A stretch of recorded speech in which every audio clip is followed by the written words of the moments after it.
Hey Fringers, are you tired of having to carry your dice in a bag and carry your rolling tray with you everywhere? Then check out this week's sponsor, Norse Foundry, and their trays of holding.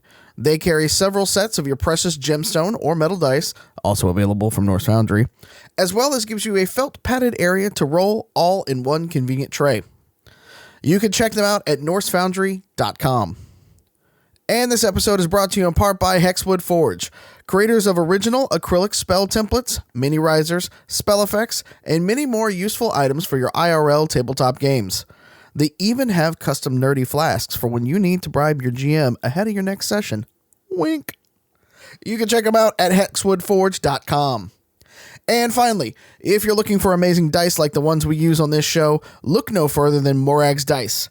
They hand make every set with themes from your favorite tabletop RPG shows.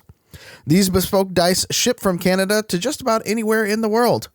You can find them on Instagram. Just search Morags, that's M-O-R-A-G-S Dice. Now, let's get on with the show. Hello, Fringers. The following podcast may not be suitable for all ages. Listener discretion is advised. Look alive, Fringers. It's 2099 and we are live and loud in the underground. From the streets to the scar. Keep your chip hidden, your gun loaded, and never trade your soul for souls. Turn it up and let them know Big Brother is watching. Time to put on a show.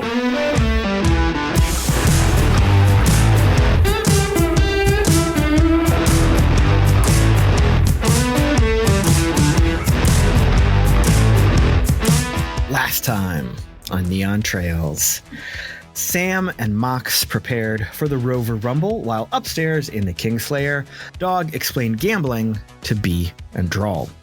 The Rumble started with contestants entering an urban combat arena to great fanfare and pageantry. Dog and Drall placed very large bets, running into some challenges as they were not able to use their chips. Sam was successful in the Rumble, dishing out damage and taking down opponents with Mox's help as coach and spotter. Bee decided to go on an adventure, buying expensive alcohol and storming the VIP suite in an attempt to meet Jackal. Drall raced up to help Bee but was interrupted by Kingslayer security. She was able to con them into escorting her just in time to see Bee enter the suite and be attacked by canine drones. And that is exactly where we are picking up right here. Bee, as you entered the suite, you saw the opulent sitting area. You saw the balcony out above the arena that you had seen kind of from the opposite direction on the cameras previously. You saw two figures in there briefly, but immediately your field of vision has been swarmed with 5 large, oversized canine drones rushing at you and jumping towards you in midair. I'm going to have you roll a defensive check, but I have a question first. Yes. Is your first instinct to let me rephrase that. What is your first instinct to do, since you also have a drone whose hand you were holding with 30,000 souls worth of alcohol on it? Is this the instinct of protecting the thing you're holding while you are potentially falling, or are you going to have some self-preservation as you take whatever defensive actions you might be taking? That's a very good question. I think Bee would actually try to protect the drone, but only because of their background in drones. So seeing the canine units, I would assume, and if you need me to, I can roll for this, I would assume that I would be able to clock like how the drones are made as they're jumping at me. Okay, yeah. So let's do let me have you do your defensive roll first. Okay, do I add anything to that? Just your agility. I'm so glad you said agility. Do. Okay, well, I'm a little less glad because the dice are a little upset at me. I got a 12. Okay. The drones are rushing towards you. You see them in the air. You feel the first impact to your chest as they connect with you. I'm gonna give you a little split second of bullet time, where your expertise and your skill, like in that moment of tragedy and trauma, like you've got eagle eye clear vision as to what is happening. Right.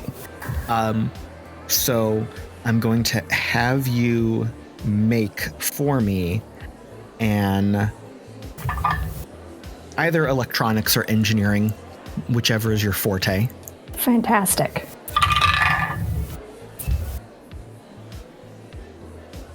I'm gonna need to use my reroll. Ooh, yes, please go for it. Real quick.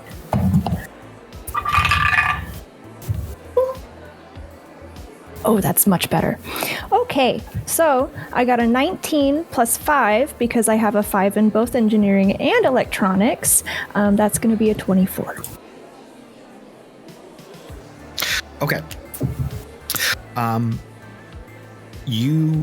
The first thing you notice is you feel that impact, like that hard blow to your chest, like kind of knocking the wind out of you. You immediately recognize that they haven't actually connected with you yet. There's like a force effect almost pushing you back like an air cannon or something.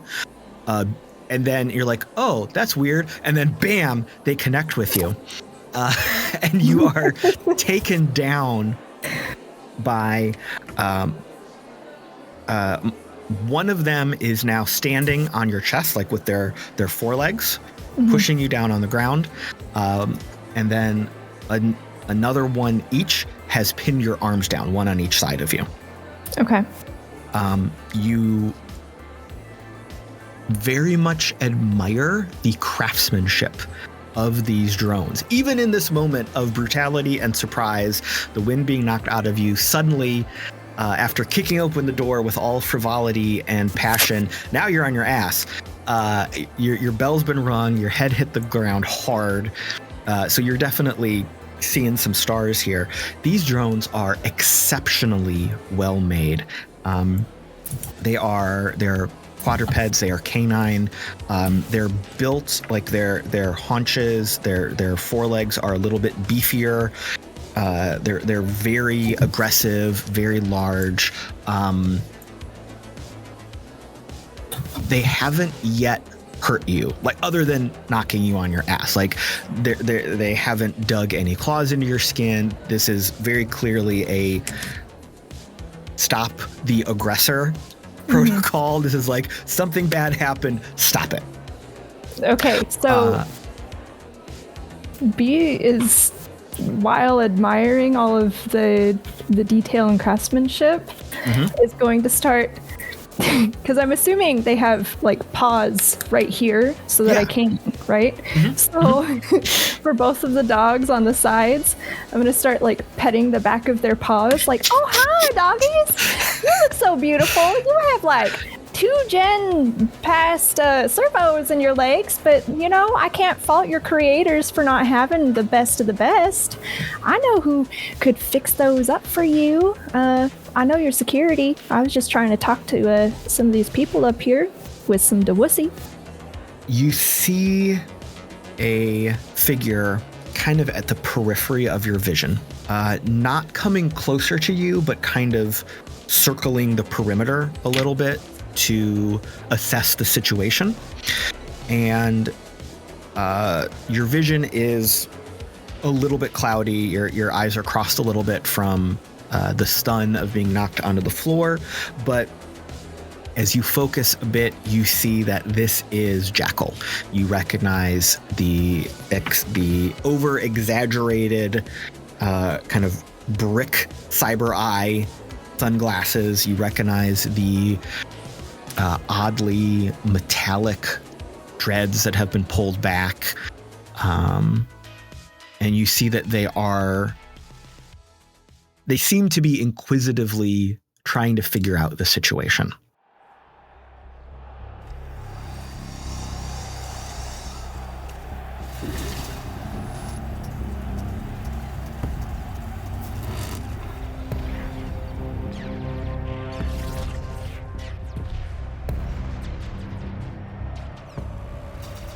We are going to pause there for a moment and switch back to the arena. When we last left Sam, she was walking out of the shadow of a building, having just decapitated one of the other rovers who was in combat with her. Smash Armstrong. Mm-hmm. I believe so. Yeah. Yeah, we went for the big boy first. Oh, trust me. I had very thorough notes about this combat. Yes. So the arena has erupted. Instant replays, slow-mo replays. People are able to spend money on like extra zoom in, slow-mo, catch the brutality with technical specs vision. It's a wild amount of analysis is happening here. Mox, something you notice, because you down in the pit, you have the cameras, the crowd control. You can look all over the place, right? You are hearing the crowd reaction. And while the Kinglsayer has this presentation of the ultra rich, the elite, the corporate scum, enjoying this form of brutal entertainment, they are losing their minds with excitement over what is happening. This is not a refined enjoyment of, oh, look at how great this is. This is like a normal crowd of average people at a sports game really getting into it. Just something that sticks out to you. Sam, you have walked out into the limelight, into the spotlight, chucked Smash Armstrong's head to the ground. All eyes are on you. What are you doing right now?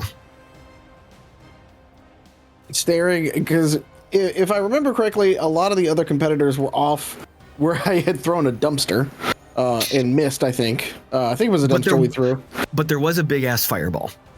There was a big-ass fire. It looked cool. Like it looked awesome. Like she said to Mox before we started this whole thing, we got to build a story, we got to build it up, we can't just go in there and do a squash match, And so now she's going out there and like literally throwing down the gauntlet, which is the head, and kind of doing, the thing where she like puts the arm out and just kind of goes, Matrix style to them, because style. It's about time to. It's like I knew. It's about time to go ahead and finish this. I don't know how many are left out of the other ones that we started, because we started with 12 total, I think, correct? 12 total, including you. So Speaking of that, excellent transition. As Sam is throwing down the gauntlet, you hear, and Mox, you hear this as well, the announcer is explaining with the color commentary exactly what happened here. And with that impressive show from the underdog, we are closing in on the final moments of this Rover Rumble.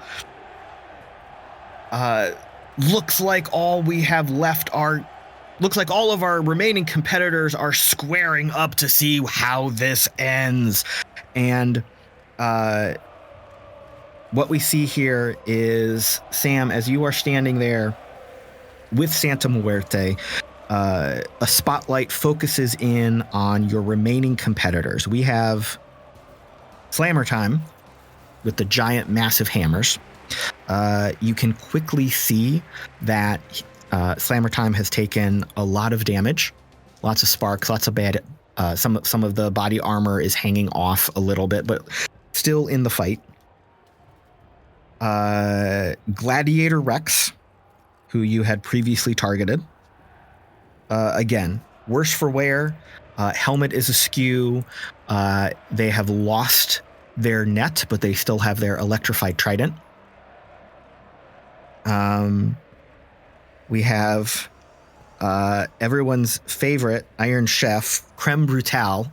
One, I love that one so much. I'm very proud of myself. I'm sorry. One of their arms is completely disabled, hanging loose from the shoulder. But their other arm with the plasma cannon, the plasma jet, still firing and burning is holding strong.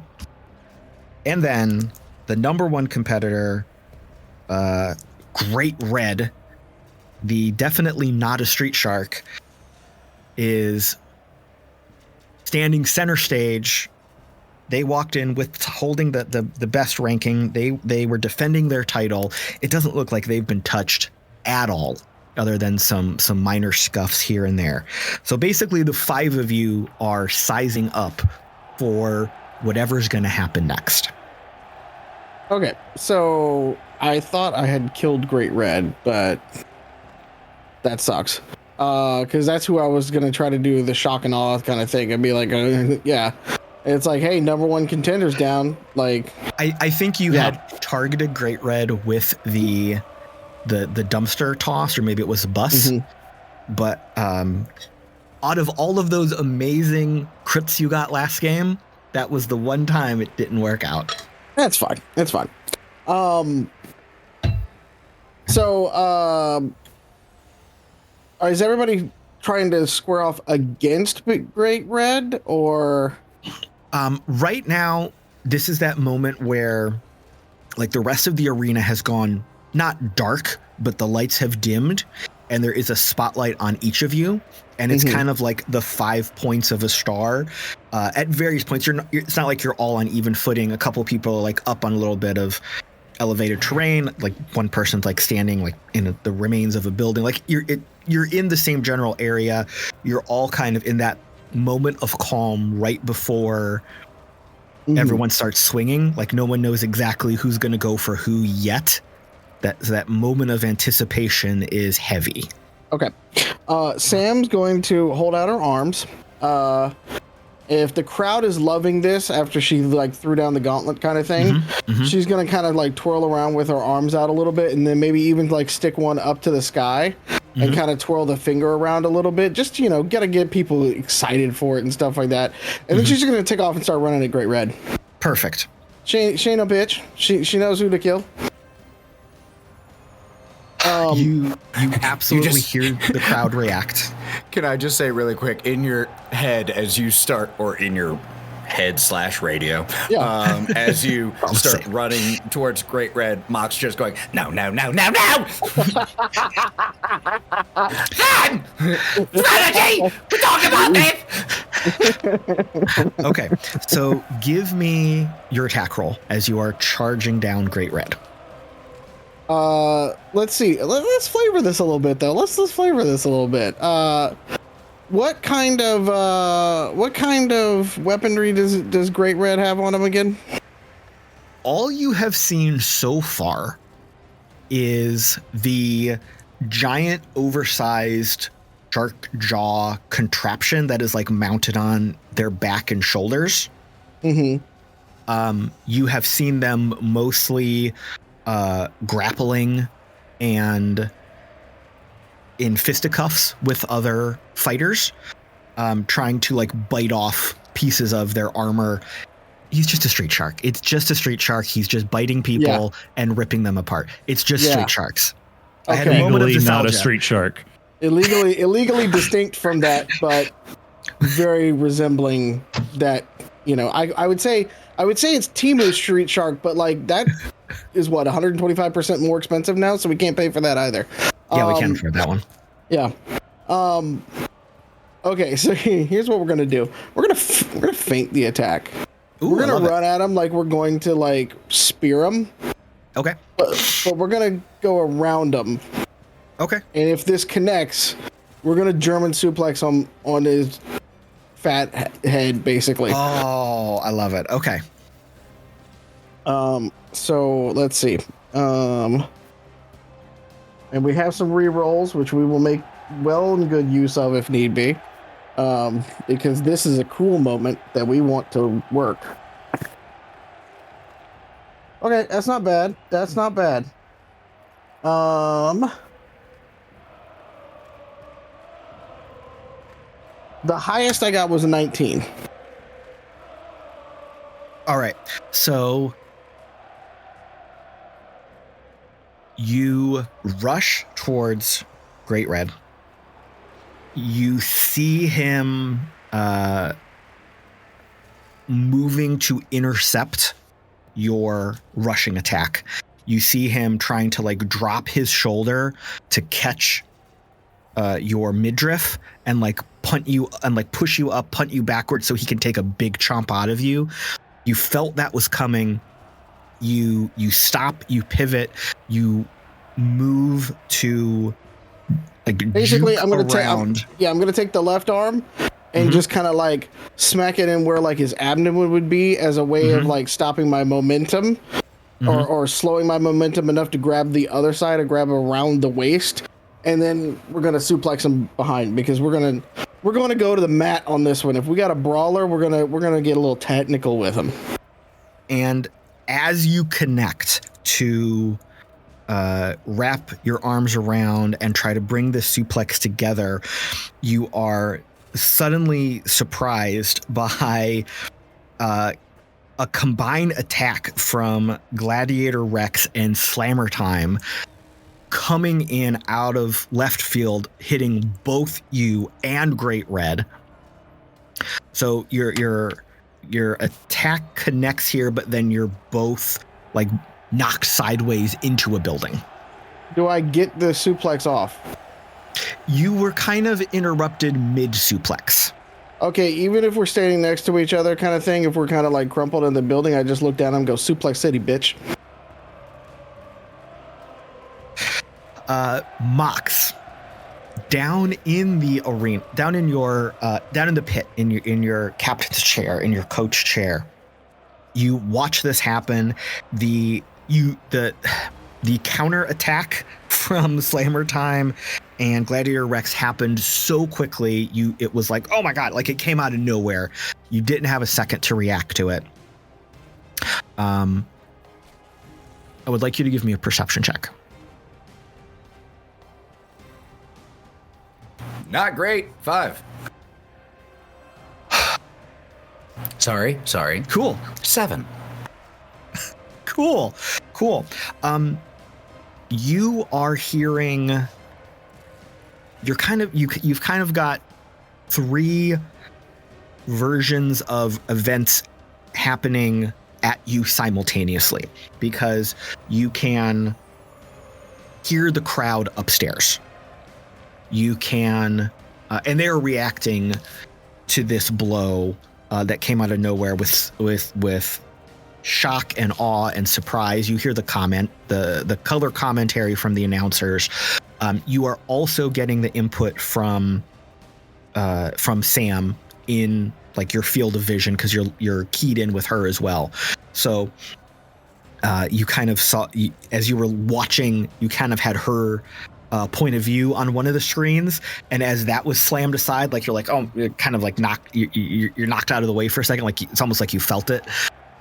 You also, for your third kind of version of reality, down in the pit, you are hearing all of the other captains, the other coaches, like shouting at each other and enjoying what is going on, because a lot of their pilots have been taken out at this point.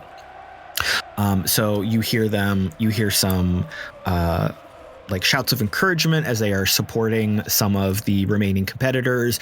You hear some arguing happening as a couple of them are fighting in reality about what happened in the ring. Like they're accusing each other of some things, and maybe some fisticuffs are being thrown. So you've kind of got this overwhelming triple version of events happening right now. As that is all happening, though, as you dial in with Sam, what are you doing? Well, shit! The whole plan was formulated on something else. So, hurt him bad! And I'm going to give the use 5 of my 6 remaining points to up Sam's damage. Cool. And then I'm going to spend my 6th to give just +1 to the defense roll. But also don't be stupid! Any stupider! Okay. Let's pause there as well and jump back up to the bar in the Kinglsayer. Dog, Yeah. you're hanging out, buddy. What you doing? I'm hanging out, cheering, man. Decapitation happens, and Dog's gonna yell out and get excited, just like a normal fan, just keeping it casual. Like, come on, Sandy Moody. Come on, Sandy Moody. Acting like he doesn't know the name. Oh, yeah. As you are up there, you also kind of clock what I explained before. Everyone around you is dressed to the nines, corporate elite. You've seen these people before. You've been in the room with these people in meetings. You've walked past them on the streets, on public transportation. You've seen them zipping past, taking priority lanes, cutting you off. Like, you've seen these types of people, and they are all right now acting like your buddies back home, rooting on people, having like a 4x4 race in the desert, right? This, as fancy and elite as they look, they are loving this brutal fight. They're really, really into it. Like you do. Anybody Like you do. can. As you are up there, though, I am going to ask you to make a perception check. Oh, God. Okay. Hey, that ain't bad. 16. Oh, cool. Yeah. So as you are hanging out, you notice that the crowd around you, while not parting exactly, there are people moving through the crowd towards you. And you very quickly recognize the blue and gold outfits of the Kingslayer's staff, and putting 2 and 2 together, it seems like this is a security team. They are not quite at you, but they're within 10, 15 feet. Okay, I gotta go to the bathroom. All right. So you also start to kind of cut through the crowd away from them. Yep, I'm doing All that. right. Just thinking, like, Ezio, Assassin's Creed, just excuse me. All right. So you start to make your way through the crowd. Again, no one is parting their ways for you, but it's easy enough to kind of work your way through, shoulder your way back and forth here and there. We are going to jump back up to the VIP suite. Gentle audience, please note we have split the party 3 ways for your enjoyment. You're welcome. Up in the VIP suite, Drall, from your perspective in the hallway, it's almost 4 ways because Drall isn't quite in the room yet. This is like a 3.5 way split. Drall, the door opened ahead of you. You saw Bee walking in, holding the hand of a hover drone, and then immediately get slammed to the ground by... You don't have a clear view from your perspective because you are back in the hallway a little bit. And you have 2 Kingslayer security guards behind you, not in your personal space, but right at the edge of your bubble. What would you like to do from where you are? Throw up? No, I won't throw up. Though I want to as a person. I think so at this point, Drall knows she's in over her head, right? She's talked herself into this corner to go find Bee, because it was told about Jackal, right? Mm-hmm. Something about Jackal. So I see that this is happening, but I have security around me, correct? Mm-hmm. 2 security guards behind you within a pace, within just outside of arm's reach to your shoulder, right? Just outside of your personal bubble. Okay, you did say that. So she is going to turn politely to look at them and not be aiming towards the door, holding the Dewussy to her chest, like I'm holding my baby Stitch here. So yeah, if this is how you treat workers, I don't want to go in there. This is a you guys thing now. And she's gonna hold out the bottles. Bottles. I think I had bottles. Okay. 3. Yeah. So as you turn to them, you see one of them looking at you with a little bit of not confusion, but just trying to grasp what's happening in the situation. The other one is looking over your shoulder behind you to the lounge, the VIP suite. And you see that one put his hand to his ear in that very classic security guard speaking into an earpiece move. The one that was looking at you briefly then looks up and sees what is happening as well, kind of both assessing the situation and then hearing on the earpiece. And you are not knocked out of the way, not buffeted, but they move past you quickly. They do not take the alcohol from you. I will sidestep very quickly.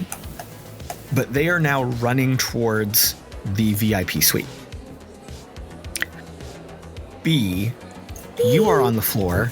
You are trying to pet these drones' paws. Yeah. And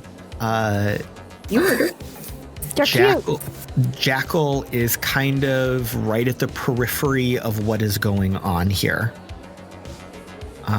What else are you doing? Am I able to see Jackal, but basically upside down? Yes. Am I okay? Yeah. The one that is on top of you holding you down is their paws are right there on your rib cage. So you can still move your head around, and you can see Jackal with that upside down. You're just moving your eyes around trying to find him.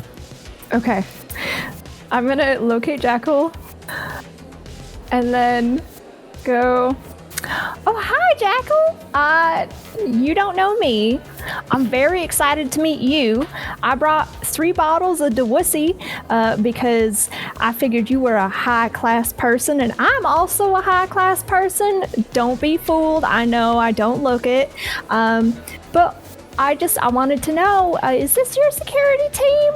They're very nice canines. I could probably fix them up for you and update some of those servos for you too after we talk. All right. I want you to give me a persuasion check.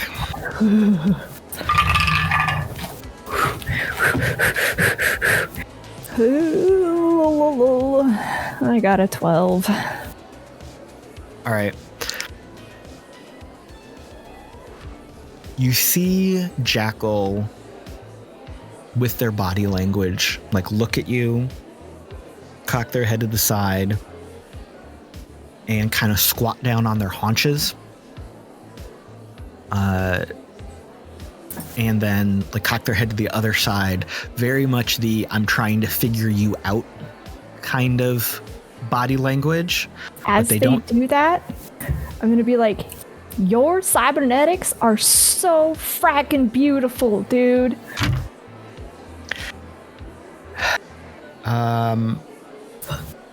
At this point, you hear a commotion.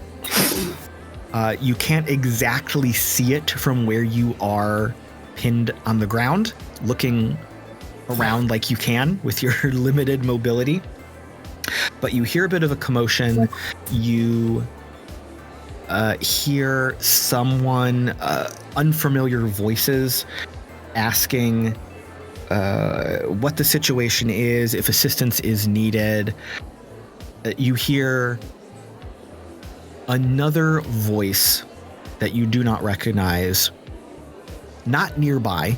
It's not like this person is in your field of vision.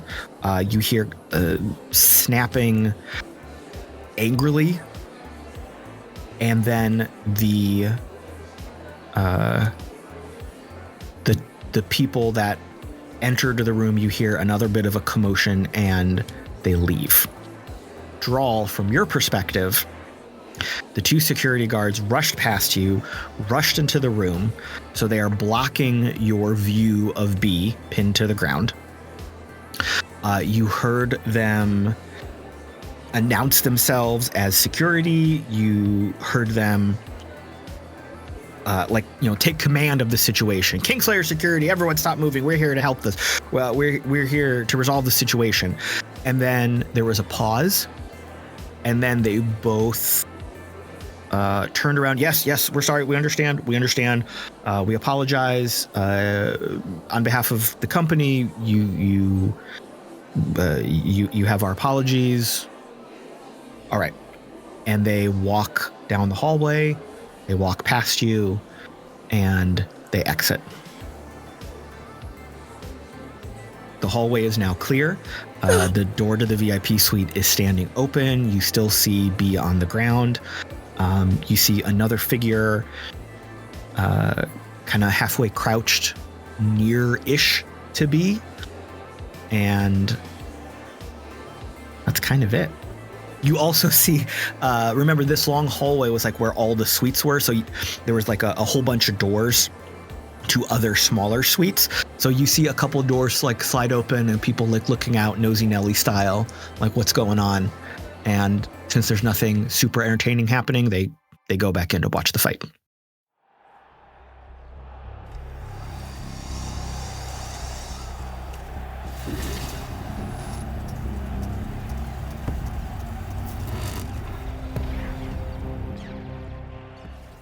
We're going to cut back to the fight.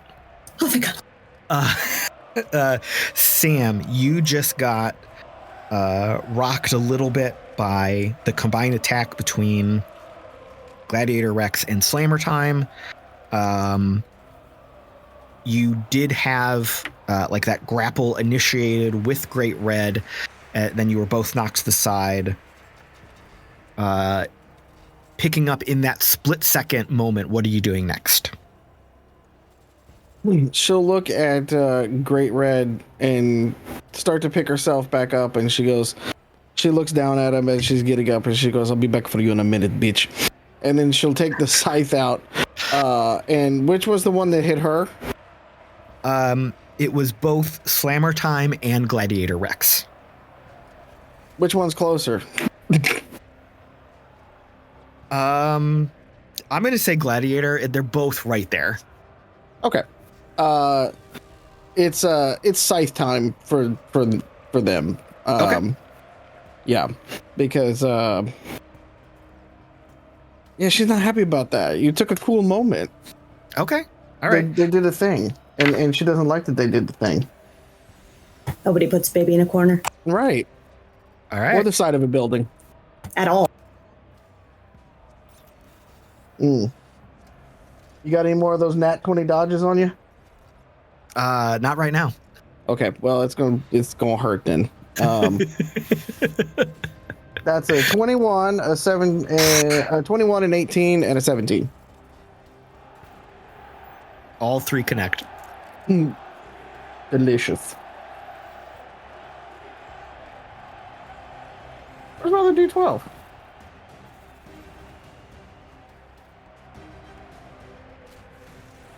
We're just going to do this the old-fashioned way. Grab this one. And you did have that extra damage as well with Mox's coaching. Oh, that's right. How much was it, Max? 5? It was an extra. It was an extra D12. It was an extra D12. Mm-hmm. Okay, so that is.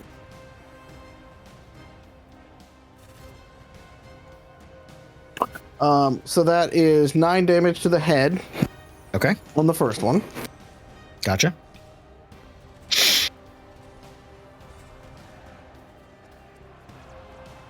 Is an extra D12 on each of them?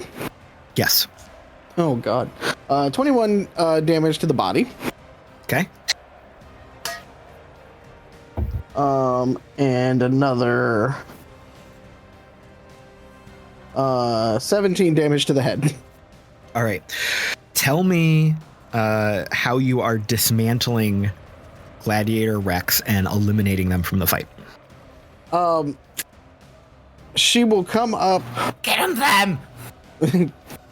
She will come up with the scythe, and the first slash goes through the chest because she's just kind of getting to them.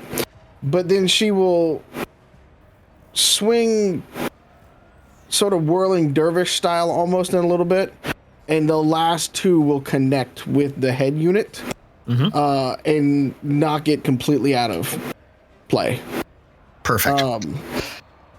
And then kind of like look down as the head sort of kind of rolls a little bit to it and stuff like that, and just look at both of them and go, anybody else? We could just stop now, or we could keep going. It's up to you. You see, as this exchange is resolving, you see that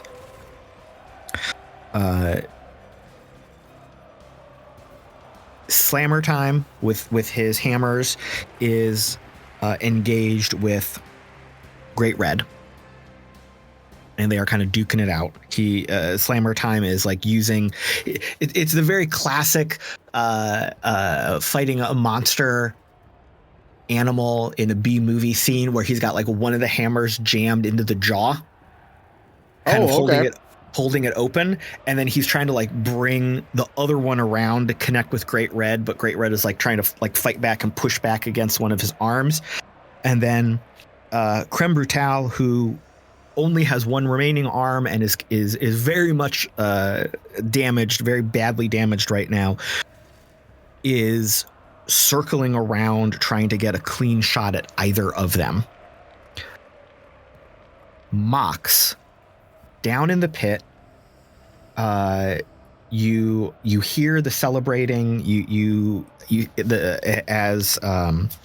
As Gladiator Rex was taken down, you hear the reactions of your fellow coaches and the pilots who are now unplugged, responding to what is happening.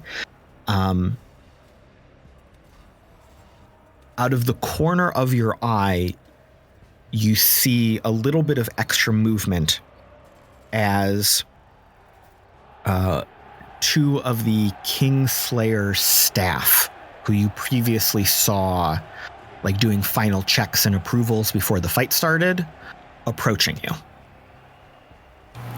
Immediately going to stand and take kind of a defensive, but just standing in front of Sam, where Sam is plugged in. Well, this has been quite a show so far. Sam, finish it the fuck off! Can I help you, gentlemen? One of them stands a little bit further back. One of them approaches you. Yes, actually, we had some inquiries about your companions who were upstairs in the audience. Oh. Right. Okay. He's taken.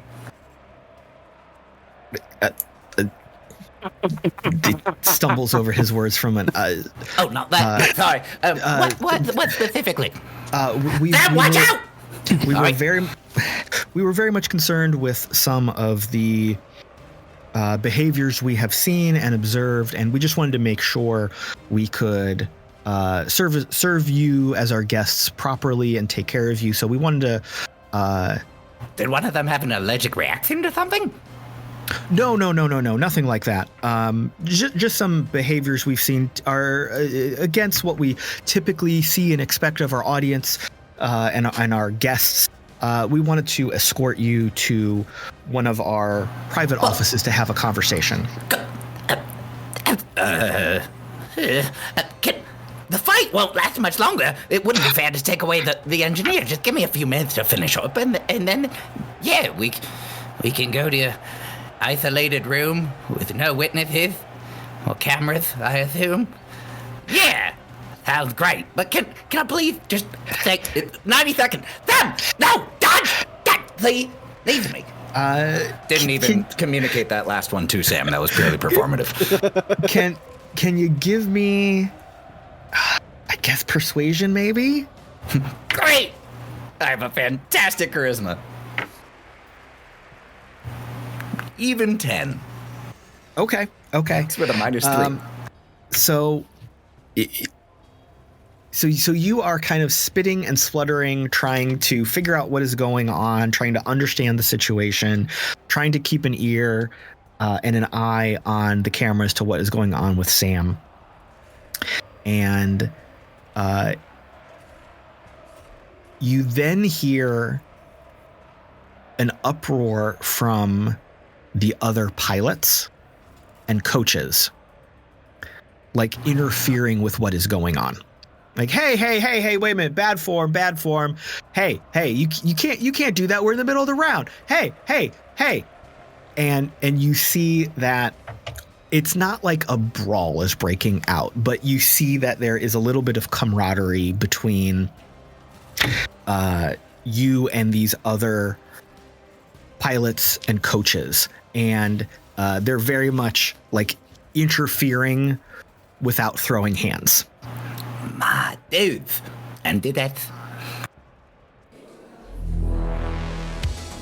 Cut back up to Dog. You are slipping through the crowd towards the bathroom.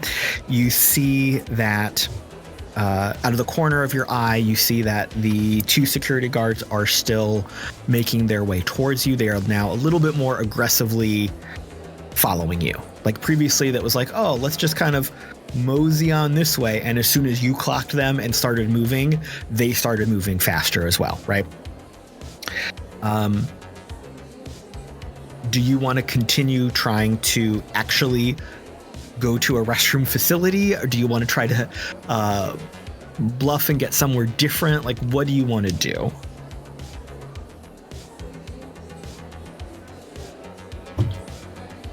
Dog just doesn't understand what they're after, really.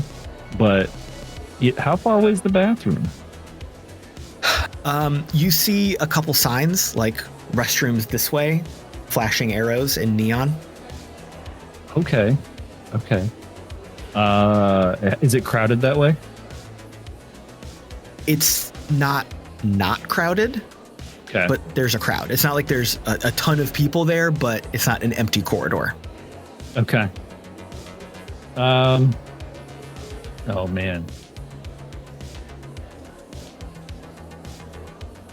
Dog is going to head towards the bathroom, but under his breath, quiet enough where the security guards can't hear. Mm-hmm. He's going to be saying to people, like, sort of not at people as he walks by, but loud enough for them to recognize that, like hear him. Mm-hmm. Hold on.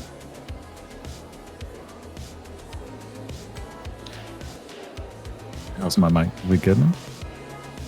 Are we roboting? No? Oh, a little bit of technical difficulty here, audience.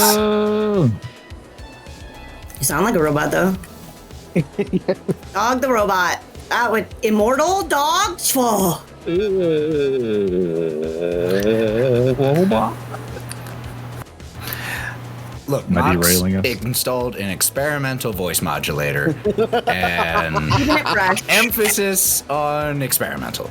Yeah.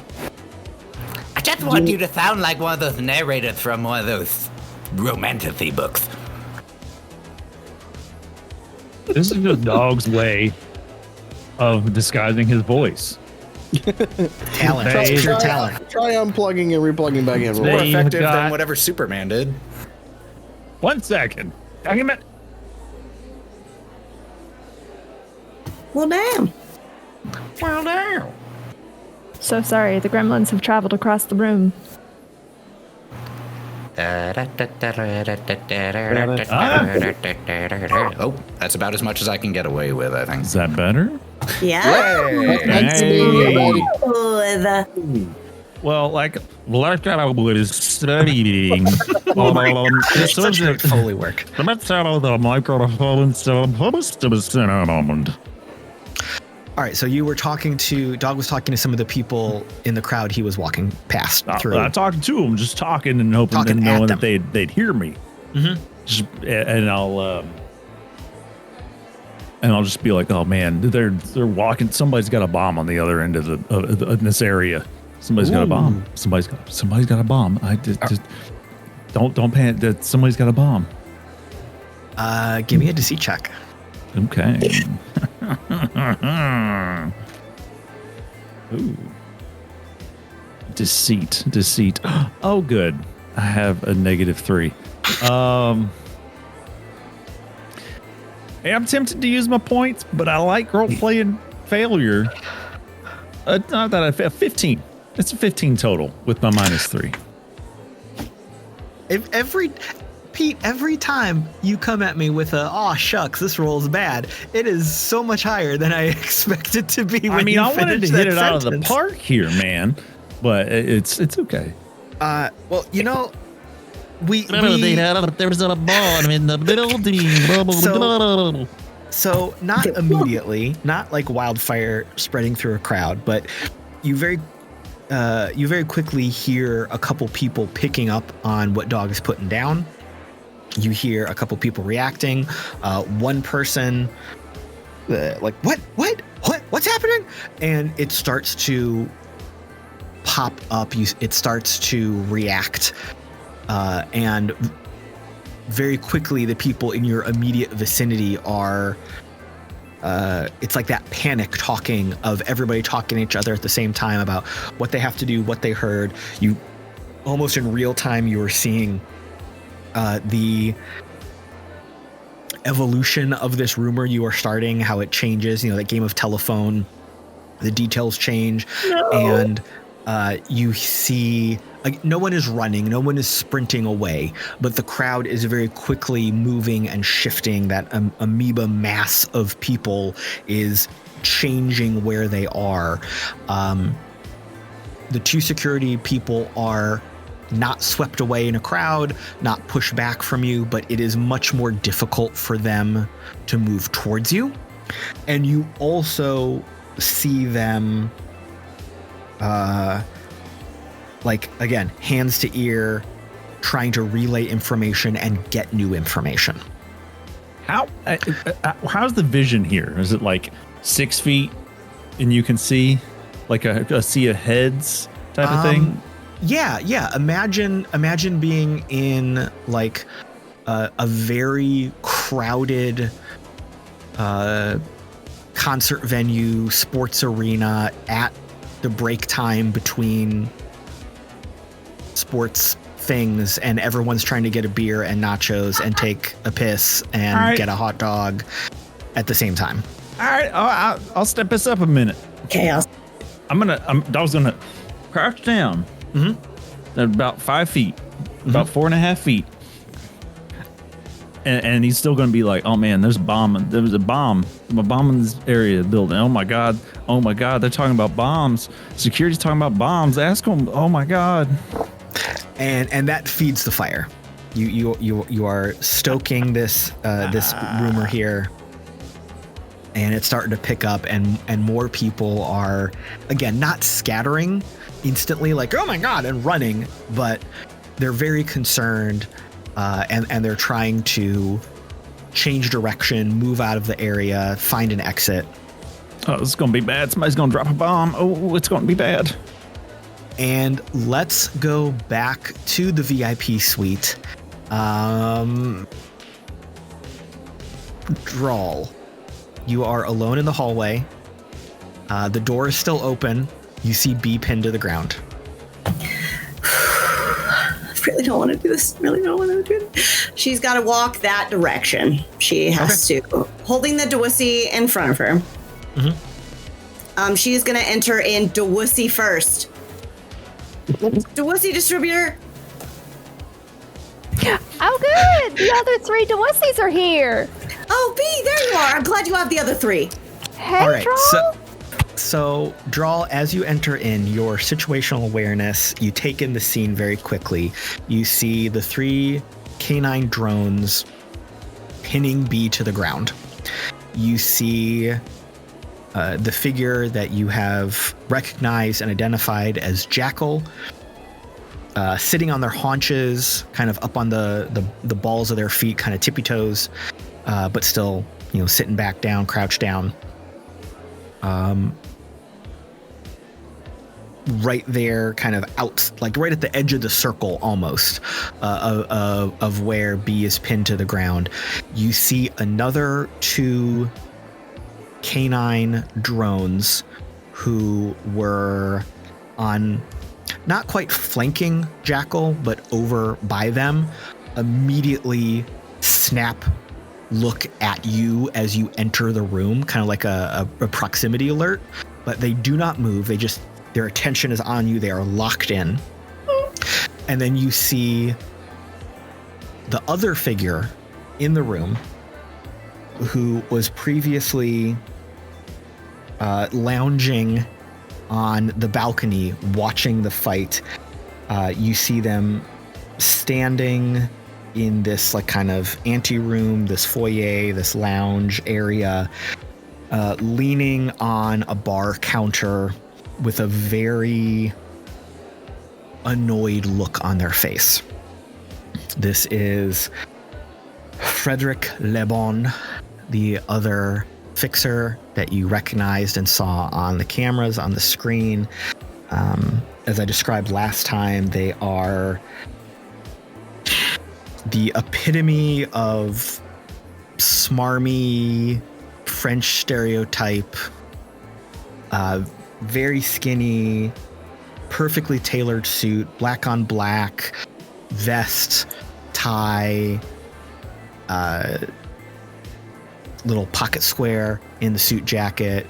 Everything is polished, everything is shining, very thin mustache, like buzz side of their head swept over at a very acute, highly coiffed haircut, and he's just looking at them, looking at you, trying to figure out what is going on. As when Drall walks in, she walks in, drinks first, and then as the dogs clock her and as the people clock her, the Dewussy goes up a little higher. So where do you want it? Your reputation precedes you, and Dewussy would like to thank you for everything you've done.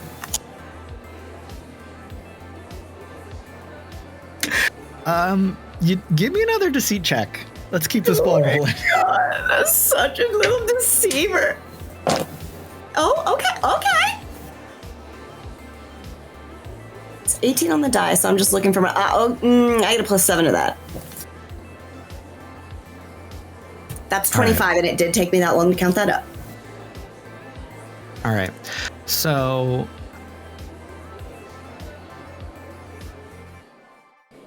Jackal does not move or react.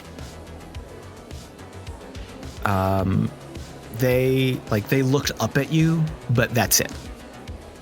They don't move their position. From his pose across the room, you see Lebon push himself off the counter he was leaning on and move towards you a little bit, not directly, not striding towards you.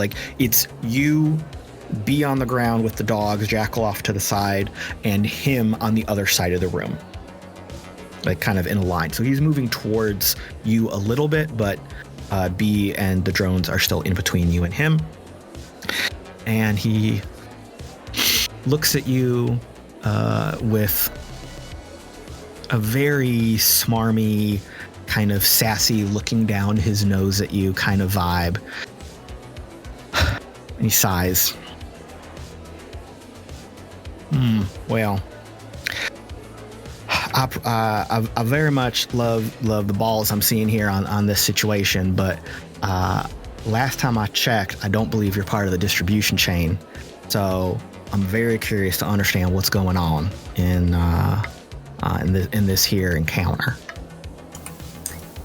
Well, you are right about that. I'm not part of the distribution chain. I'm just filling in for a friend, because that's what friends do. Speaking of, mine's on the floor. Still? Hey! You got nice dogs. These are good drones. They really you know are I could good update drones. them for you, right? I was Sure. just telling Jackal over here. Jackal looks over towards you, looks up at Laban, rocks back on their heels a little bit, but stays there. Laban looks down at Bee. Well, I suppose it is kind of hard to have a conversation when we're all at different eye lines. Why don't you let them up, Jax? We'll have a little seat while I figure this all out. Oh, you're a good one. Thank you. Well, I might still let them, perform some violence on your bodies. I haven't. That would be. We could talk about that later. I haven't eliminated that from the options here, since y'all did barge into a room that I paid top dollar for. Yeah. And this is very much not something I would normally encounter and approve. No, I totally get it. We thought that we would suit that over with bringing 6 bottles of Dewussy, but like seeing how your drones are, I would love to see their capabilities. I would prefer they weren't on me and my friend here, but they look real sharp. Did you guys design them yourselves? That would all be Jax right there. That's their design. Oh, wow. Oh, Jax. Jax. The drones let you up, Bee, and one of them retreats to Jackal's side, like standing kind of shoulder to knee as Jackal is standing up. 2 of them are now flanking each of you, Drall and Bee, and not aggressively, but very much sheepdog herding you towards some very comfortable plush chairs. Bee's going to be very excited and try to have the drone like the dog protocol. Sniff my hand, okay. And then Bee's gonna pull from one of their pockets the nuts and bolts that Umbra eats sometimes and offer them to the canine. If you're real nice, I might have a spark plug for you. The drones do not react to anything you do, but you do see a very comical, quizzical quirk over Laban's face.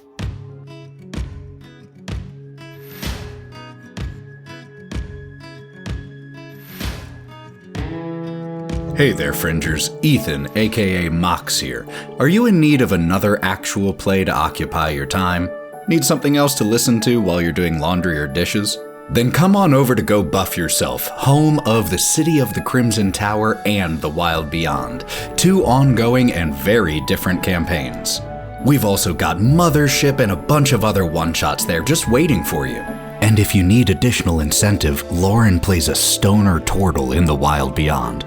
You can find Go Buff Yourself anywhere you get your podcasts. All right, enough from me. Back to the show.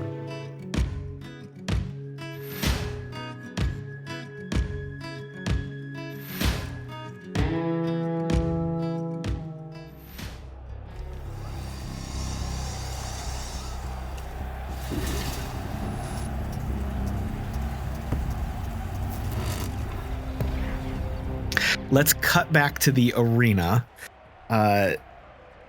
Sam, what are you doing?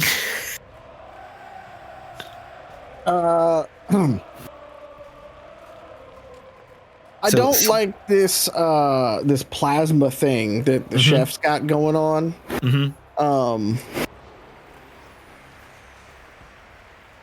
Is there a way that she can get around that and attack? Oh, absolutely. So Slammer Time and Great Red are locked in, fighting each other. You had backed off a second.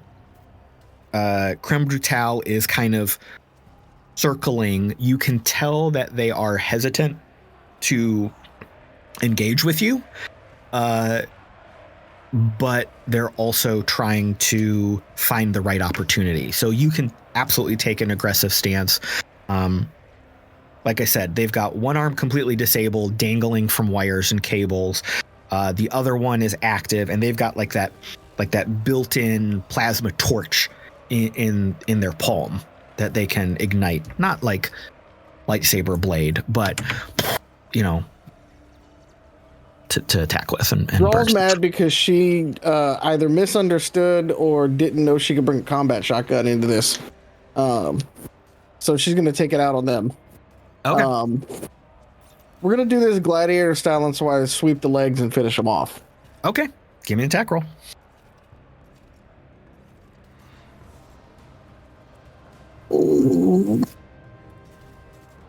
We're just gonna re-roll just in case, because I feel like we can do better than single digits on the die. Oof. Yeah. No, apparently we can't. Well, we did get 119 and an 8. Okay. So the other one we won't talk about. The other one we won't talk about. All right. So you rush over, trying to, like, with a little bit of a feint, and then come in and sweep the legs and connect.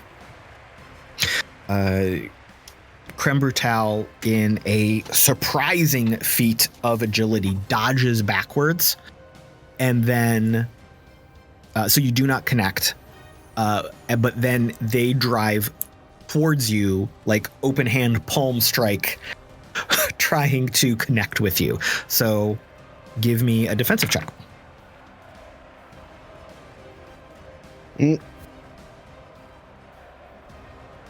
That's just going to be an 8 for me. Well, that's great, because they trip as they are charging towards you. Oh, no. Absolutely a nat 1 on the dice over here. So, no, they don't. It's not that they trip. As they are charging towards you, Great Red rips one of the hammers away from Slammer Time, like throws it with their jaws, and that connects with Creme Brutale, completely catching them mid-run. The rover like slams into the ground at your feet, and you've basically got a free shot here. Can I just go ahead and take it? Yeah, go for it. Do you need me to roll? No, not really. Okay. But you can roll some damage. For the head. We might as well just deal with it. Yep. Okay. They're prone. This is like a coup d'etat, right? Basically, yeah. Which is appropriate for creme brulee. Mm-hmm. Oh yeah, no, that's 21 damage to the head. Love it. For that one, basically, yeah. That's fine. So we've got this. The screens are just lighting up with this slow-mo replay of Creme Brutale charging towards you, the hammer like catching their knee perfectly mid-stride, legs go out, face down, chest down into the ground, skidding towards you, and you just take that scythe and just drive it straight through the head unit into the ground. Sparks everywhere. The arena erupts with like another kill kind of thing. The crowd's going wild. Everyone's loving it. She'll just kind of look around at everybody and look around at the crowd and then just point down at him and say, "Look like he's cooked."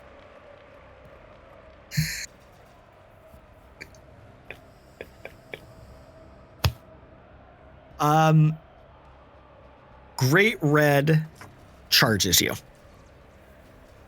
Clearly, as the primary aggressor, biggest enemy, he is now rushing you, and actually is like he rushes you a couple steps and then launches himself through the air, jumping at you, trying to just bite onto the arm that is holding the scythe.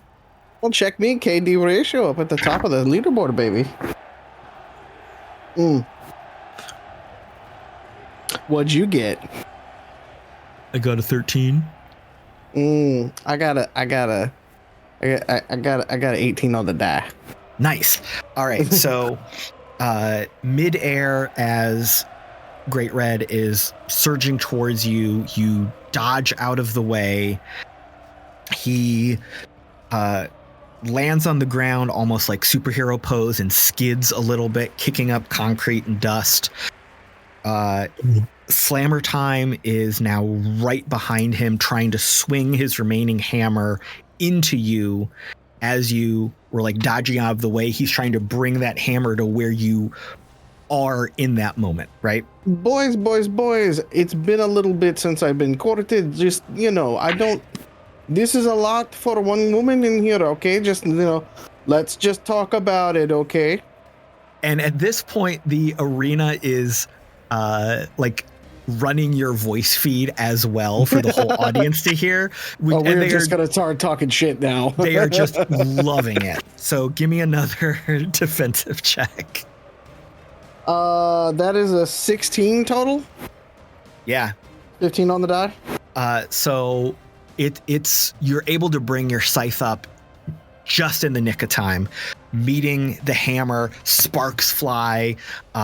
It's kind of that like that moment where you're both applying pressure, and you like push it away, and he like rears back, takes a couple steps back. You've got a clear shot on either of them. What do you want to do?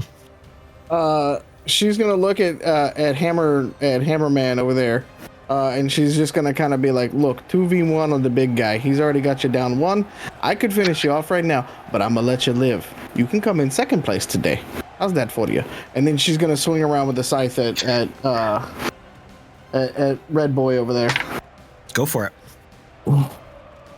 This would be a great time for a nat 20, y'all. This is not one of those times for a nat 20.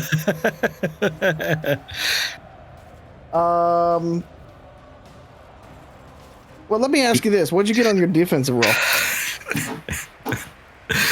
Can you beat a 5? Yeah, twice, actually. Okay, cool. Because I was going to use the last reroll if not. Yeah. Nope, you're good. So yeah, because all this is happening, all that Sam has heard from Mox is, except for that last one, was just like, hurry up, yeah, kind of thing. So she's like, all right, we got to end this thing or whatever. Right, yeah, and this is all happening rapid fire. Great Red is not prone, but he was definitely like thrown off balance by missing the shot that you got out of the way from. So you've got a very clear opportunity. He's a little bit off balance. Okay.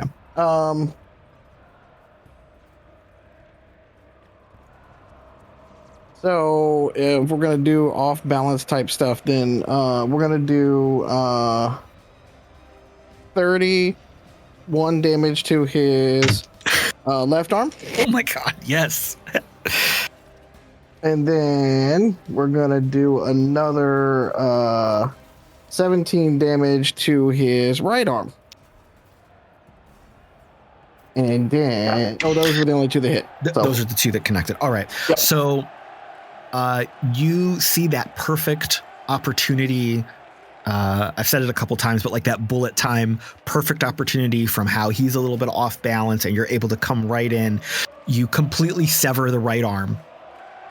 It falls to the ground. You bring the scythe across. You kind of drive it through the bicep of the other arm, not severing it, but like splitting it asunder, cutting through the armor.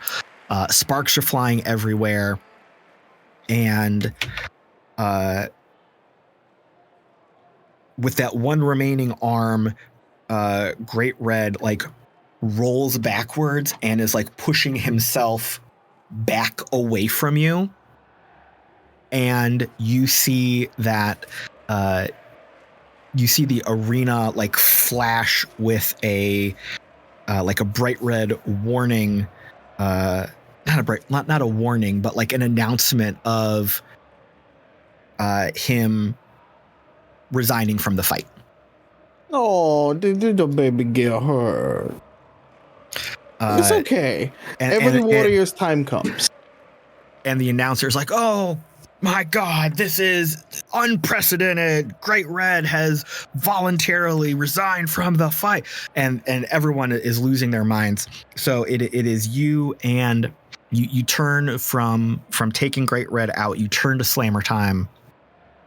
And there's that moment of who's going to do something. And he holds up his hammer and just like mic drops it, hands up and backs away. And he expensive Rob, I get it. It's fine. There's no mercy here. Gives you like, the fighter nod. And there's a pause from the announcer, a little bit of a hush, and then fireworks, neon erupts as you are declared the winner.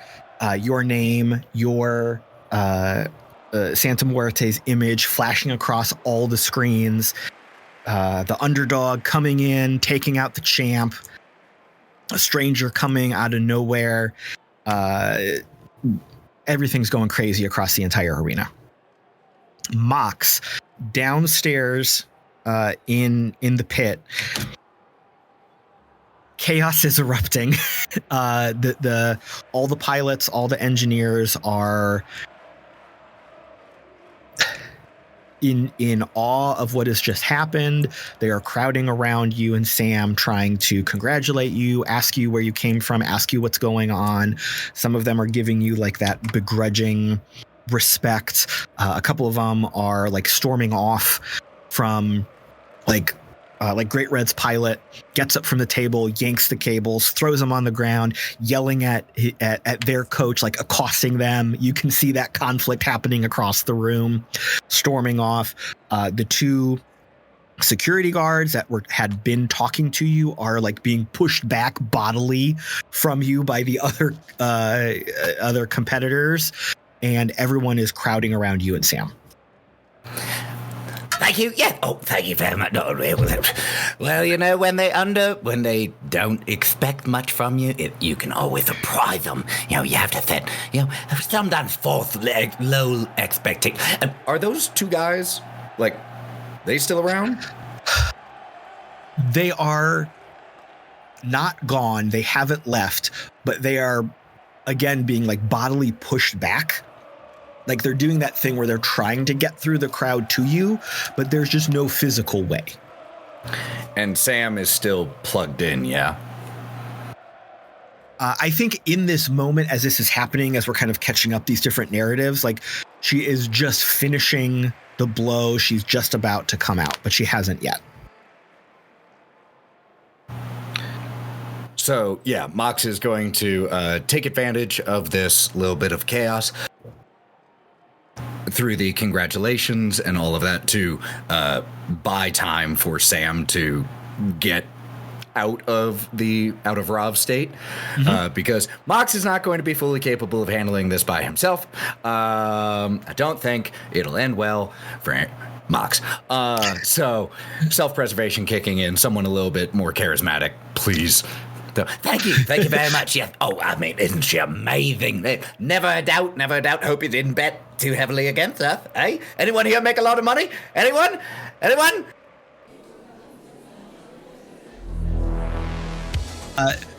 Speaking of which, taking that moment of transition, Dog up in the audience, you were a little bit distracted from the fight with what's going on, but you hear the announcers, you see the screens, all the lighting changes.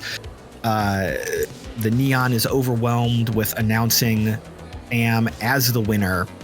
The crowd around you is simultaneously trying to get away and understand the situation about the bomb and the threat, which has also somehow evolved into like armed aggressors entering the building and someone being kidnapped. And like you hear all these different versions of it. Some people are celebrating the win. Some people are fuming about the loss. Absolute chaos. You lose sight of the security people that were coming towards you, and you kind of have a free pass right now. What are you doing? Oh man. I think I'm still gonna go to the bathroom. Okay, that's a fair response. Hold on, I have to just jump in real quick. What? There were 10-1 odds on me tonight, right? Yes. So Dog just made 100 grand. How many decapitations did you get? Oh, at least two. At least two. And, so 150 grand. I'm gonna assume that in some of these moments where the camera was not on Dog in the scene, he probably was placing other bets. So quite a bit of money has exchanged hands tonight. Okay. He just continues to go to the bathroom. Got a lot of money. Just wanted to double check his winnings. That's all. I still got my ticket. Okay, cool. Yes. Everything's on the glow. You know, you're not going to lose your betting slip. Yeah. So I'm going to go to the bathroom. Okay. Because after that chase, I probably actually do have to go to the bathroom. Okay. Well, we can draw the curtain on that scene. We don't need to go into detail there. Let's go back up to... Wait a minute. Speak for yourself. Different show. Let's go back to the VIP Let it be known, suite. I was prepared to figure out a bathroom fight scene or whatever you were going to have me do. As long as you did the Mission Impossible armcock reset in Brawl, I would have let it happen. But we're going to go to the VIP suite. Drall and Bee, the two of you are sitting in very plush, very luxurious armchairs. You each have a pair of canine drones flanking you. Jackal is standing with one of the drones at their hip, and Leban has taken a seat in a extremely well-practiced pose to indicate his command of the room while displaying his intense casualty and annoyance of the situation. Okay. And she's going to set the whiskey on the table. Clearly, I don't want to waste your time. You've been very kind to me and my very excitable dog-loving friend. Hi! That's the one. So, do you want me to cut right to it, or do we need to do formalities? Well, at the end of the day, it's your time to waste. So, what brings you here? Well, I want to respect your time, so I'll cut right in. We're clearly not from around here. We came a very, very long way just to have this audience with you and to spend an exorbitant amount of Dewussy to get in here. So, we need information. Don't need a name attached to it. Don't need you to say, I did this, I know this, I know. I just need a little bit of information to get us through the door. Because I'm on the clock. Well, information is my trade, among other things. Yes. I'm certainly open to a business proposition. I'm willing to negotiate, but I'm intrigued. What are you looking for? Well, this is exciting. I need info on SM and K. Steel, Mortis, and Kaiser. Their movements. We have reason to believe. Some stuff is happening. Yeah. I know, I came in swinging, didn't I? Young lady, just when I thought I had you clocked, you come in out of left field. Those are some mighty big names you're throwing around. They sure are, aren't they? And they seem to be holding a lot of weight right now. He leans forward a little bit. One hand on his chin, kind of stroking it. Can't say I'm willing to be quick with things I may know or might not know, given the danger of those individuals you're speaking of. However, I'm not unwilling to have a discussion. But you gotta know that if you're playing in the field with these three, that puts a mighty big target on your back. And we know. That's why we're trying to move quickly, silently, and get as few people involved as we possibly can. To put it bluntly, our way of life, our safety is compromised if we don't have this kind of information. And innocent people and civilizations can be impacted by their actions. And we just want to know how to prepare ourselves, how to move forward confidently. So anything you like to divulge, I would be ever so grateful. But if there's something a little deeper that requires a little extra, I'm perfectly happy to talk. But don't want to risk your involvement, of course.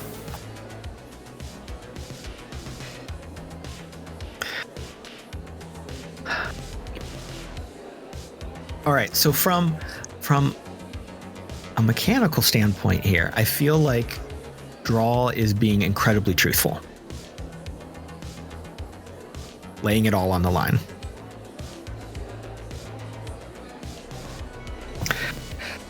It's true. The Bond sits back, and you see him look up to the ceiling. Tilt his head back and forth a little bit. Look back at you. Well, that might be one of the most refreshing statements anyone's ever said to me.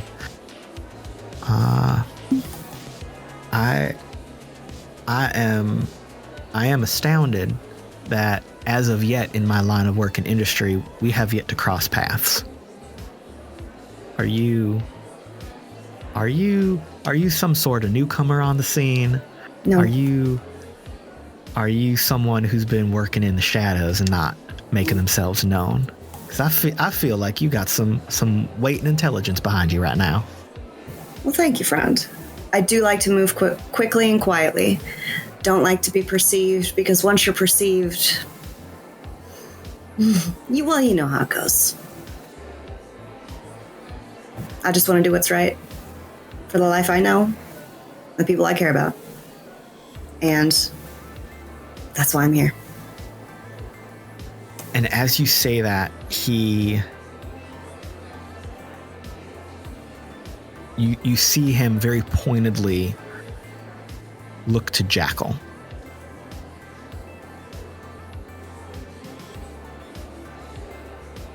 It's funny you say that, because a very good reason I have for not divulging this information is to take care of the people that I care about and my way of life as well. And while I certainly have a wealth of information that could be shared, doing so would pose an immediate threat to my life and livelihood and those that I care for. And I am not one to walk away from a life that I've built so carefully over the years. I understand and respect that entirely. What if I were to tell you, however, by giving the information that you feel is safe-ish to give, I have a team that might be able to remove any record that we've met. You'll have no ties to me or my crew. Nobody will know we're here. No one has to. It's just you and me. I'm not one to drop names, otherwise you'd probably heard of me by now. So I think my reputation might speak for itself on that front.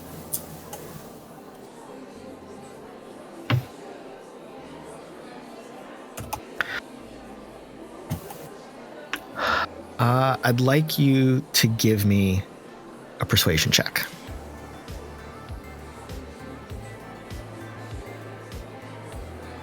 Well,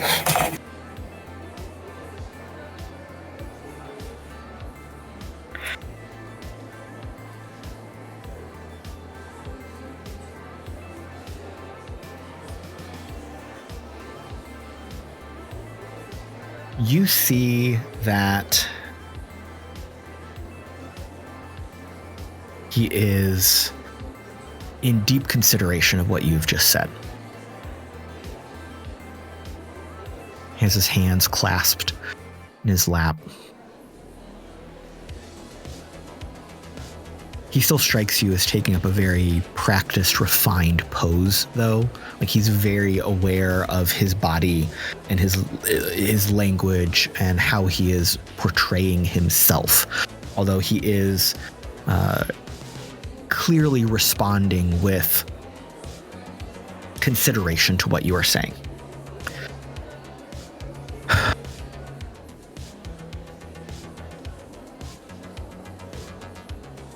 Young lady, I am very impressed with how you are carrying yourself in this situation, in this conversation, and I am not one to say that lightly.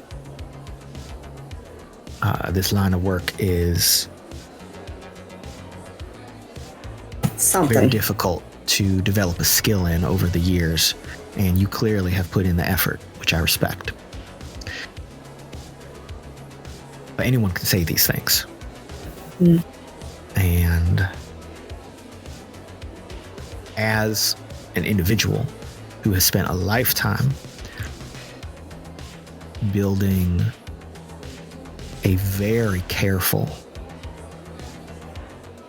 network to protect what is precious to me, and you again see his eyes kind of dart over to Jackal and dart back to you.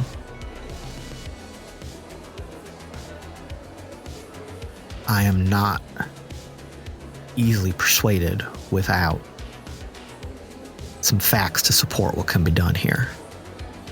To put it bluntly, the individuals you're speaking of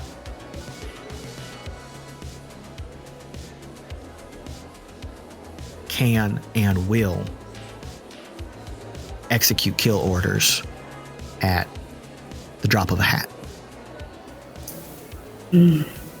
And while I may find some of their personas and practices odious and offensive,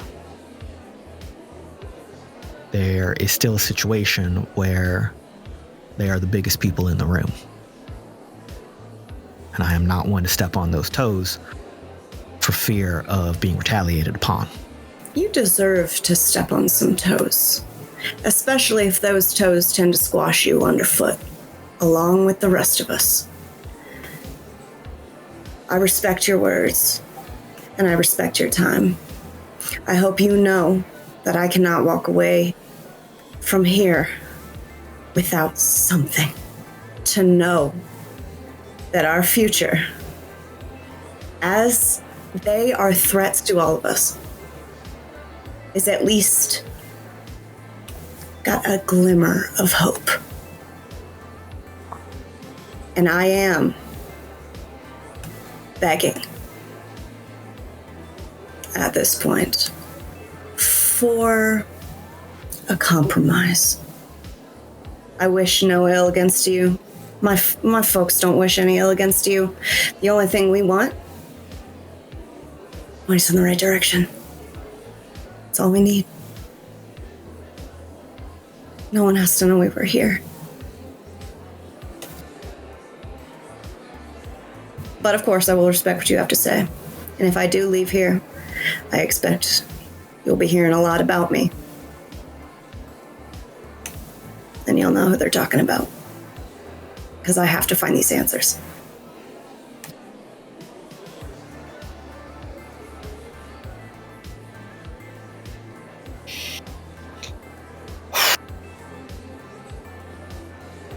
Takes a big breath, blows it out, sits back in his chair.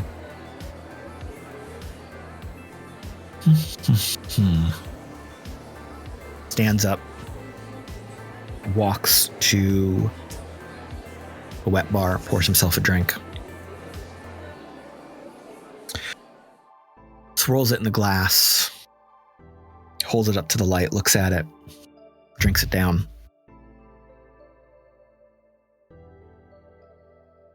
Looks back to you. Back and forth between you and Bee for a moment. Well,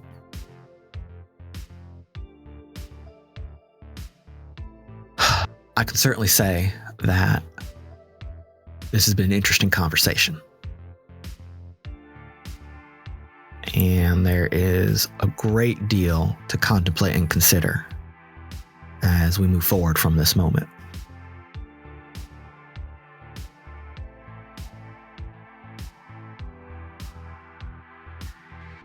I feel that in order to cement what might be a working relationship in the future, you are correct. A compromise of sorts must be reached. However, I feel there's a great imbalance of unknowns between the two of us. But that being said, people in my line of work, our line of work, no offense intended, our line of work, sometimes take risks to see what might happen or what may pay off. Consider it an investment in the future.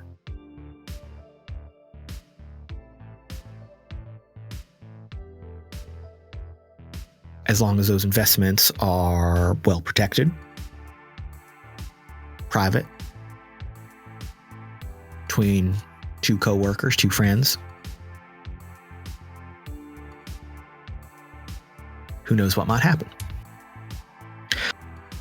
And he walks over to a little working area. A small desk, a couple more still incredibly luxurious, but more clearly working chairs as opposed to the relaxing chairs that y'all were in before. These are business chairs. Business luxury, not casual luxury. Not casual luxury, business luxury. And he reaches down to the desk and you see him tap a couple things, pause, tap a couple other things, swipe his finger around a little bit. And he looks over to Jackal. I suppose we should be going. And we'll see what the future holds for both of us. Oh, hey, whoa, hold on. I don't mean to interrupt this because you and Drall are fantastic business people. That's my name. However, we did bring up quite a bit of alcohol, and I'd like to at least cement this potential partnership with all four of us with a small drink of overpriced wussy. It says juicy on the label. I don't know what they mean by that. Yeah.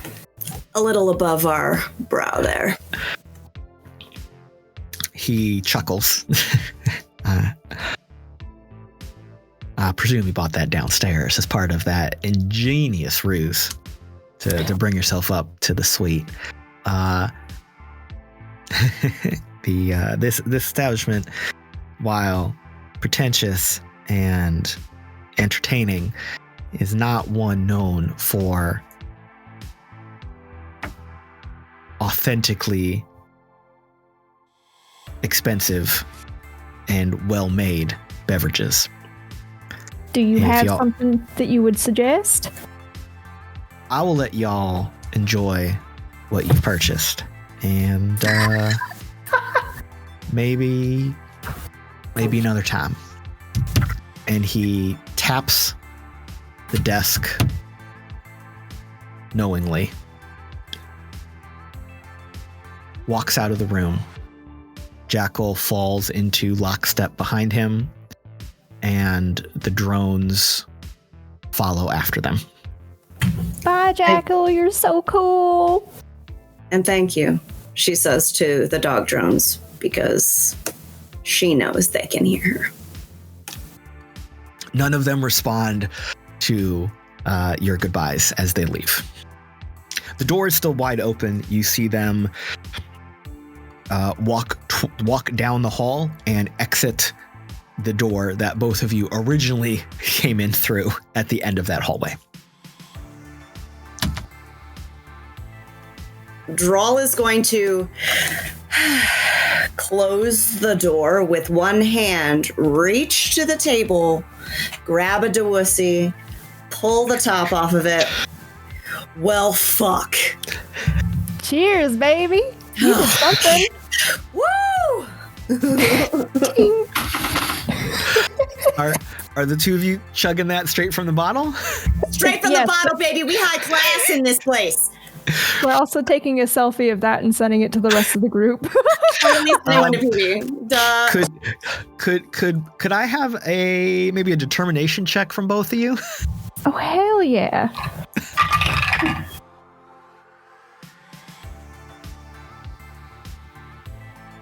That was a natural one. Same, actually. No, it was not. You're lying to me right now. Really? Oh, fuck. All right. That wasn't my. What the We fuck? nailed it. Both of you take a swig, and there's just a moment of, what is this I'm tasting? And it is the most reviling, disgusting. It's pure alcohol. There's no taste. It is somehow simultaneously like thin but also too viscous in your mouth. It is just absolutely disgusting. It starts to burn. Your sinuses kind of ignite with how gross this is. He was trying to help us. He was actually trying to help us. Maybe this did go fine. I don't feel good. You feel good?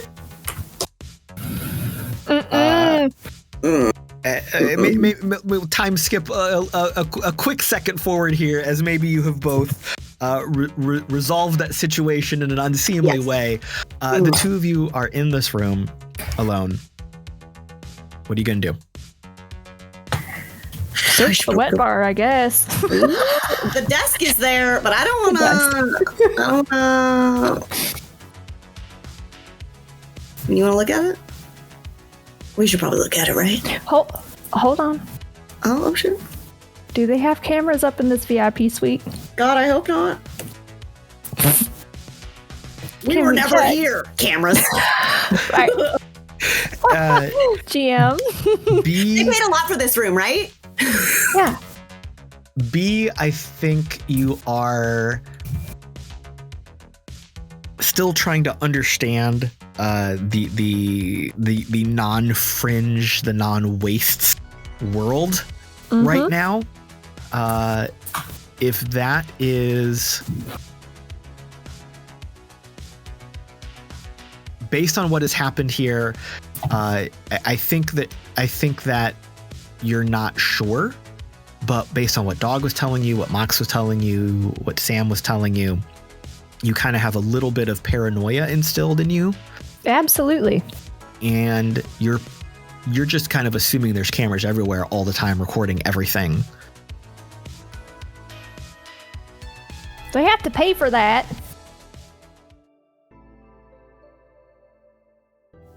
Pay for what? What's happening? If they're recording us, Drall, do you think they have cameras in here? You think they... Okay. Those two motherfuckers that we just talked to were such high freaking level scoundrels. There's no way they would book a VIP room and have them have cameras. No way. And so she's gonna look around. I mean, you can be a scoundrel and still consent. Draw looking around, you see a couple of those like half dome or quarter dome black security cams in the ceiling. And very, very much like in the real world, you are pretty sure that if those are the cameras you can see, there's probably some other ones you can't see. You know, I think we should leave because you brought up the cameras, right? Well, our friends are too smart for that. If these cameras are in fact recording, they no longer have whatever happened on them. Whatever he did over there is going to have to be a mystery to us. We need to go. Okay. I think we just need to, because if we want a good working relationship, having us on their cameras longer in a room that they've rented is only going to put another target on our back and theirs. So let's just stumble out of here like we were having a good time. Just let it roll off. Should we return the Dewussy and inform them that it's awful, or just give it to somebody who might want to drink the Dewussy? Because that's a lot. Let's grab them. If you find somebody that looks deserving, drop them off. Otherwise, we'll drop the rest at the bar. Sounds good. Let's make somebody's night. How about it? They gotta like this piss water. Oh, that's what it tasted like. And like a little bit of gasoline and maybe like that weird flavor you get when you have a Hot Pocket and you eat it when it's really fast and then your mouth feels really stupid afterwards. That. Yeah. Whatever that is. But it also smells like those goop candles, you know? Oh, shit. No, we can't be talking goop. You're going to make me throw up. Well, that almost made me throw up. Yeah, so, I mean... All right, let's go. All right. Do you do anything else as you make your way out of the room? Yes. So as I push B out of the room, go on, take these bottles, go find somebody that needs them. I'll be right there. It's okay. She's going to look from side to side, pull her hoodie up over her face and tie it really tight. Pull her hoodie down over her arms, and she's going to go over to the table, the desk that he was ing at. Jazz. He was jazzing around. And you see that the built-in screen of the table, like a typical hollow table that you've worked at plenty of times, especially with Paperboy, has been completely powered down. And there is a little, almost like an access panel or utility panel, slid open, like where you would open up the table to service it or work on it or fix something. And sitting in that little open spot is an external drive. And there is a little blinking red light on it.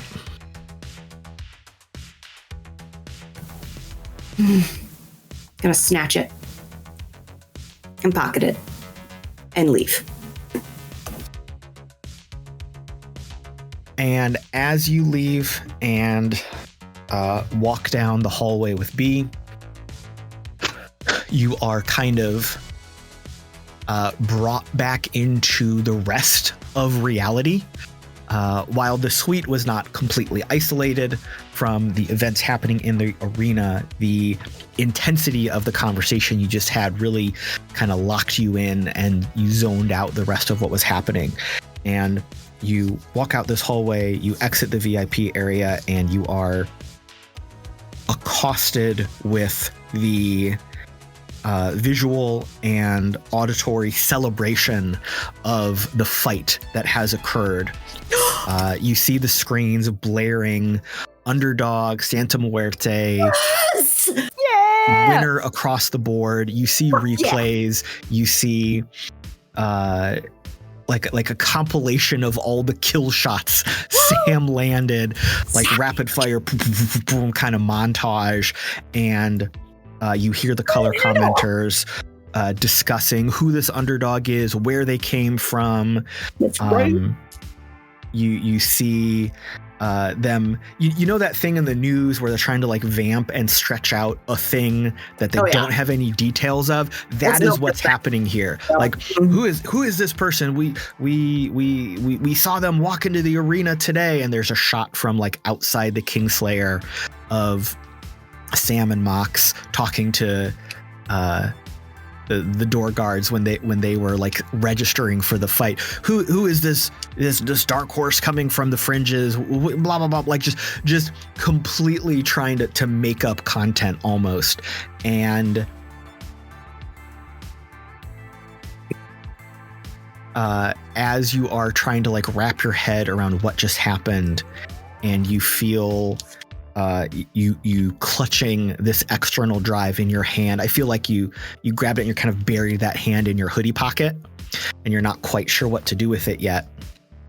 You hear your glow ring, and it's Paperboy sending you a text asking if everything is okay and what has happened. The glow is going to quickly just shift up to the screen where Sam is. All of these shots are being shown rapid fire. We won! Is going to be the comment that is sent back. And I think that is where we will end tonight to see what happens with all of this. Holy shit. Thank you all for listening. That is the end of episode 11. Thank you in the chat. Thank you, future audiences on the YouTubes and the podcasts. Let's give a shout out for the editing and production on those podcasts. All the work that Mallo puts in. It is time for So Longs. Let's hear from our lovely cast about where they are, what they're doing, starting with Mallo. Yes, you can catch me everywhere at the Mallo Man, or I'm also, out there doing things at Humanoid Games or at IDENTECO. We got a lot of stuff coming up for you here over the summertime.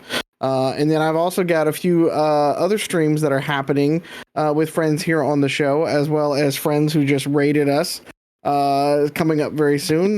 So be on the lookout for all of that kind of stuff, because it's going to be a lot of fun. We do some things that we don't normally do, which I think is great. We're going to expand our boundaries just a little bit. It'll be fun. All right. Wild.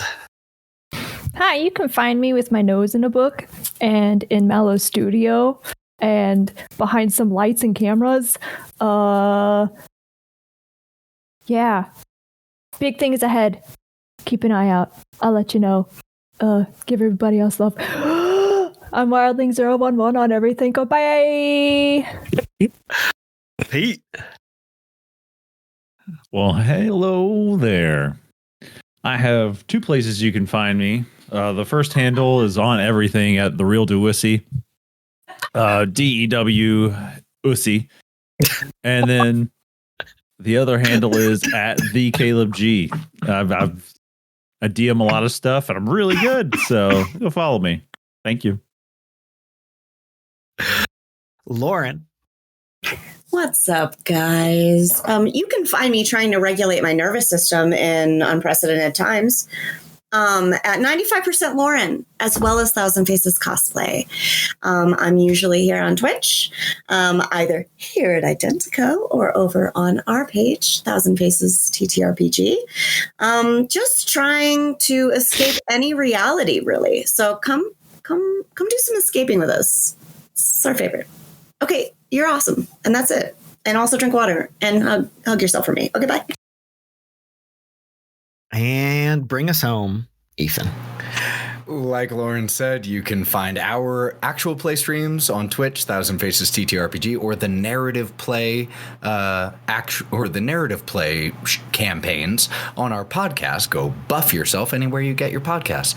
I'm also talking a lot about D&D and TTRPGs on the Buff DM. So yeah, that's what's going on. Thanks for being here, yo. All day. Hey, I know we have another person in the list, but this is important. Make sure you find your communities. If it's not us, make them. It's okay. We're going to make this. Okay, bye again. Well said. Thank you. And I am on all of your socials, most of your socials, at the Caleb G. There's a silly little link in my silly little bio about a dumb little contest I'm entered in. Maybe you go over there and vote for me. Maybe not. Doesn't matter. It's fine. Not a big deal. I like to cook and do cooking things. What's happening? Wait, what? We have a link in our bio. Oh, yeah, Caleb and I. Pete can explain it so much better than I. He's, the brains of the operation. Appreciate it. Cooking. Caleb likes to cook. We love that. Yeah. Support the cooking. Yeah. That's my biggest impact to the identical world and the gaming world is cooking. And hopefully my legacy can live on.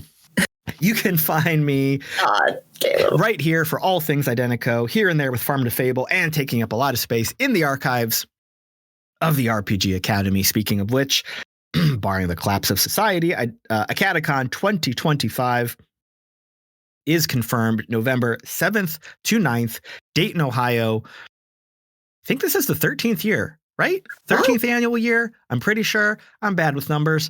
It's a long time. More details to come as that team is ramping up and getting all that ready to go. More details will be released as they make those decisions. Thank you for listening. Thank you for being here today. We love you. We will see you in the cyber future for another cyber game. Good night. Take your meds, eat some snacks, drink your water, touch some grass, take care of yourself. Please stay safe in these unprecedented times that are just precedented because it never stops. Remember that no one is free while others are oppressed. We'll see you next time. We love you. Goodbye. Mwah.